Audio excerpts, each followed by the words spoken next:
hello यो dice गेमको चाहिँ हाम्रो फर्स्ट प्लेयर चाहिँ उहाँ नै हुनुहुन्छ होइन अनि उहाँ चाहिँ अब फेरि आउनु भएको छ अब विदेश जान भारे पर्छ होइन त्यही भएर हामीसँग लास्ट एकचोटि एमएम सुजमा गेम खेल्न इच्छा गर्नु भएको छ उहाँले होइन टक्क लगाएर उहाँलाई फेरि एकचोटि डाइस गेम खेलाउँछौँ हामी है त ल तर डाइस गेमको रुल्स चाहिँ चेन्ज भइसक्यो ब्रदर होइन तपाईँले पहिलाको टाइम चाहिँ कोड हान्नु पर्थ्यो अहिले चाहिँ तपाईँले होइन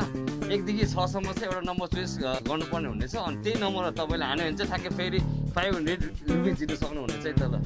ओके ठिक छ ब्रदर एउटा नम्बर चोइस गर्नु त 5 ल दुईटामा एउटा चुज गर्नु टक्क लगाएर 5 हान्यो भने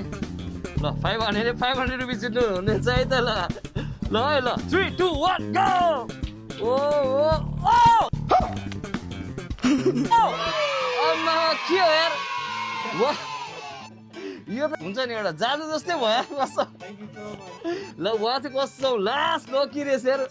उहाँ चाहिँ पोट खेलै जब्लेस ल विचारमा चाहिँ मैले फर्स्ट टाइम नि कोट हाने अहिले चाहिँ 5 हाने हैन थ्यांक यू यो समुदायको भिजिट गर्नु होला किप लभ